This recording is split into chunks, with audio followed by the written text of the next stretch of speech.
नोंथांमोना जेनाखि बाजार गिदिंनायनि मोनसे हाबाफारि लादों दा बिनि सोमोन्दै नोंथांमोना जेनेबा मा साननानै दिनै गिदिंनाय जादों बिनि सोमोन्दै गिबियावनो आं खुलुमबाय आरो ओमफ्राय बिनिफ्राय नैबे जोंनि बे 6 नं दतमा ओरैहाय कसुगाव समस्तिनि केन्डिडेट मुस्रि रबिराम नार्जारि बिथांनि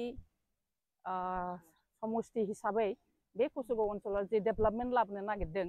जे गुबुनफोर बोसोराव जेरैबायदि माने ओरैबायदि माने बुंनो थाङोबा 5 बोसोराव जेरखम माने गोदोसोनानै थाबाय जेबो खामानियानो जायाखिसै बे हालोदखौ नुनानै जोंनि रबिराम सारा जिहेतु बे समस्तियाव माने बिजाथि जानानै देरहासार जानानै बे ओनसोलखौ जोबोरैनो माने डेभेलप खालामनो नाजागोन आरो बिथाङाबो माने स्पष्ट बायदि बिथाङा होनखाबाय जे थांनाय 10 बोसोरनिफ्रायनो माने बे ओनसोला गोलैसोनानै थादों जायनि जाहोनाव बिथाङा माने गावनो थिरांथा लाबाय जे बे ओनसोलखौ डेभेलप खालामगोन आरो थिग बे डेभेलप खालामनाय बा बिथांनि बे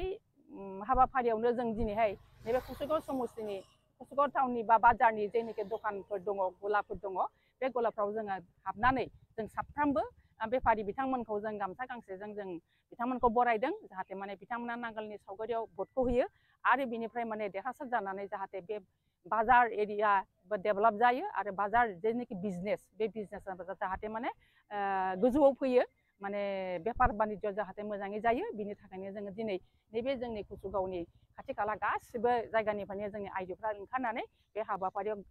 बाहागो लादों आरो बेयाव माने निस्सय जों माने गोजोननाय मोनदों जे जों साफ्रोमबो बेबसायिफोरखौ जों बे गामसा गांसेजों जोङो बरायनानै जोङो खावलायनो हादों आरो बेयाव माने जोबोद गोजोननाय फैबाय आरो बिथांमोनाबो जोंनि मावफुंनाय हाबाफारिखौ जोबोरैनो गोजोननानै बिथांमोनाबो जोंनि फारसे माने धन्यबाद बादि माने हुसायदों आरोखि मानो होननानै बुङोब्ला बिथांमोनानो बांसिनानो माने जोंनि बे बिपिएफ हान्जाखौनो मोजां मोनो आरो भटखौ होगोन होननानै बिथांमोना जोंनो आसा होयो। दिनैनि बे फरायनाय हाबाफारियाव नोंथांमोना रायजो राजानिखौ माबायदि हेफाजाब आरो बेथ' जोबोद मोजां खोथा जिहेतु जों नुनो मोनदों माने रायजो राजाफ्रा माने स्वतःस्फूर्तभावे माने बिथांमोना ओंखारनानै फैदों आरो जोंनि हाबाफारियाव लोगोसे माने बिथांमोनाबो मदद होदों आरो मोजां मोनदों आरो बयबो माने जोंजों बाहागो लाफादों आरो रायजो राजाफ्राबो दा फैगोन समाव मेडामा माने पुरा माने कन्फिडेन्स दं माने सरकारा फैगोन जोंनि सरकाराथ' एबार फैखागोन मानोना थांनाय 5 बोसोराव माने जे रोखोमनि स्ल'गाननि गेजेरजों माने सरकार दानानै बिथांमोनहा बिथां प्रमद बर'नि दैदेननायाव जे मानेखि सरकार दाबाय आरो बिथांमोना जेबादि प्रतिश्रुति होनानै माने भटखौ आदाय खालायदोंमोन नाथाय खिन्थु बिथांमोना माने मोनसेबो खामानियावनो माने जाफुंसार जानो हायाखै जायनि जाहोनाव जोंनि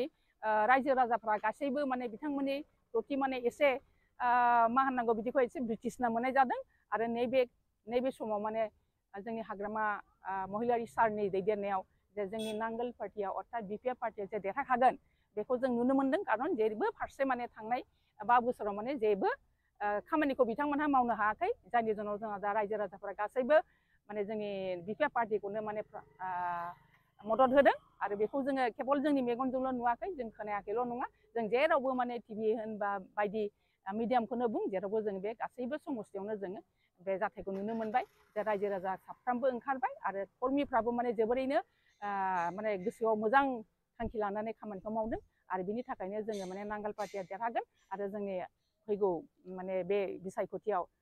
जानो गोनां 22 तारिखआव जानो गोनां बिसायख'थियाव देरहासार जानानै 26 तारिखआवथ' जों रिजाल्टखौ मोनखागोन बे समावनो जों देरहासार जागोन आरो बेखौनो आं मिजिंथिनानै हाग्रामा सारनि प्रति आंहाबो मोनसे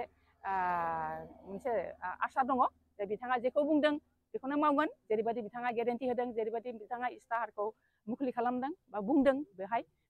बेफोर गासिबो खामानिफ्रा जाफुंसारगोन आं ओंखायनो बेखौनो बुङो जे जोङो एबार खुब मोजाङैनो देरहासार जानानै बिपिएफ हान्जाखौ सरकाराव लाबोनो हागोन। आरो जोबनायाव मेडामनिसिम मोनसे कुइसनबाव दा खाम्फा बरगयारि बिथाङा अनेक केम्पेइनफ्राव बुंबाय थादों बिथाङा माने बिपिएफ दोलोआ माने रिजाल्टनि उनावनो माने जोबलांसिगोन होननानै दा बिनि फारसे मेडामा मा बुङो? बेथ' माने बिथांनि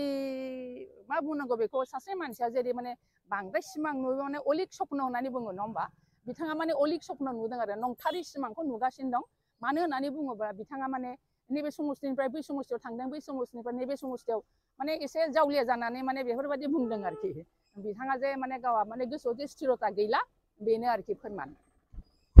आरो लास्ट कुइसनबाव मेडाम दा बेनो जाहैबाय दिनैनि नैबे समाव जोङो खोनानो मोन्दों आरो गोबां जायगायावनो हमजाबाय माने एबसुआ माने बिसरे माने सिरि हाबनानै फैसा होफुंनानै जेनाखि माबाफोरखौ नुबाय थादों आरो दा बै खेत्रआ माने बिपिएफएलनि थाखाय माबा खहा लाबोनो हागोन नामा? बेखौथ' जोङो खोनाबाय थादों खारन माने सिगांनिफ्रायनो जों बुंनो सानो इउपिपिएल जेलानिखि राजनितिक दला माने जोनोम मोन्दोंमोन बे समावनो माने बिथांमोनहा माने एबसु प्लास माने इउपिपिएल माने जेखौ बुङो माने मुद्रा एपिटिआर डिपिटि बुङो दा बिथांमोना माने एबसुआनो इउपिपिएलआनो एबसु जानानै बिथांमोना खामानिखौ मावदों जोबोद गाज्रि खामानि मावदों नाथाय बेफोरबायदि गाज्रि खामानि मावनाया जोंनि गेजेराव जेबो प्रभाब खोख्लैनाय नङा आरो बिनि थाखायनो जोंनि बिपिएफ दला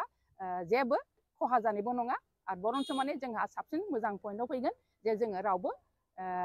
बेबायदि माने नंखाय थाखाजों बायनाय भटखौ माने बायनो नागिरदों बिसोरो भटखौ खिन्थु जोंनि मानसिया माने ओरैबायदि